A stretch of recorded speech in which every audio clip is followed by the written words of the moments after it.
Terima kasih Anda masih bersama kami dalam Kompas Pagi. Kali ini di segmen Ulas Kompas bersama saya Fajri Satrio. Kita akan menengok berita-berita apa saja yang disajikan harian Kompas untuk edisi Minggu 14 Januari 2024 kali ini.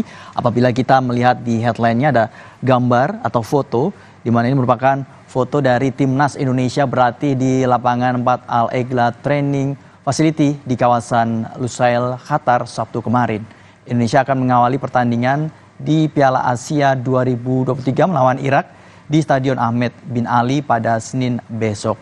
Dan saudara, di sampingnya ini apabila Anda melihat setelah ada foto, ada judul yang menunjukkan bahwa Indonesia kejar 1 poin dari Irak, di mana Timnas Nasional Indonesia mengejar 1 poin pada laga perdana Grup D Piala Asia 2023 melawan Irak pada Senin besok pukul 21:30 waktu Indonesia Barat di Stadion Ahmed bin Ali di Qatar. Dan skuad Garuda ini menjanjikan performa kejutan setelah kalah di 3 laga uji coba yang terdiri atas 2 game kontra Libya dan 1 duel melawan Iran. Pada sesi latihan itu, 25 pemain timnas menjalani sesi latihan penuh. Tidak ada masalah fisik atau cedera yang menghantui skuad Garuda. Mereka juga memulai latihan dengan santai.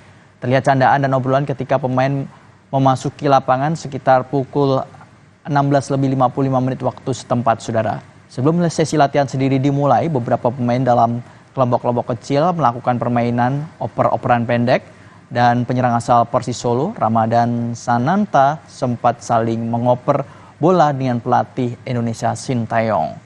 Nah, selain itu, saudara, setelah ada juga pembahasan mengenai politik, yaitu mengenai Pilpres 2024, di mana di sini Anda bisa membaca soal kandidat konsolidasi kekuatan sukarelawan, di mana untuk saat ini 1 bulan jelang pemungutan suara pemilihan umum 2024, 3 pasangan calon presiden dan wakil presiden makin intens mengonsolidasi kekuatan kelompok sukarelawan pendukung mereka. Tak hanya memperluas basis dukungan di luar partai-partai politik pengusung, kehadiran sukarelawan juga dianggap penting untuk mengawasi proses pemilu, terutama untuk mengawal perolehan suara para kandidat.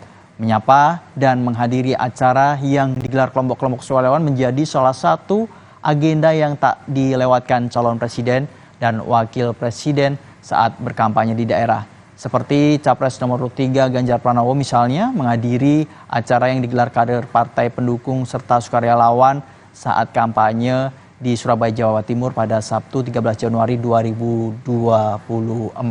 Nah, saudara, hari ini merupakan tanggal 14 Januari, tepatnya 1 bulan menjelang pemilu. Maka Anda memang harus benar-benar terus melihat beberapa calon-calon yang mungkin bisa Anda pilih. Dan selain itu, saudara, di harian Kompas yang dibahas untuk kali ini, tepatnya di halaman 15, di mana Komisi Pemilihan Umum Taiwan masih menghitung hasil pemilihan presiden Taiwan yang berlangsung pada Sabtu kemarin.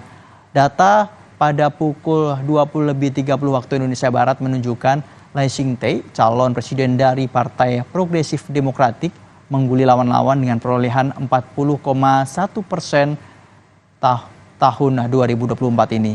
Dan tentunya, saudara, itu tadi beberapa berita-berita yang kami sampaikan yang bisa menjadi referensi Anda.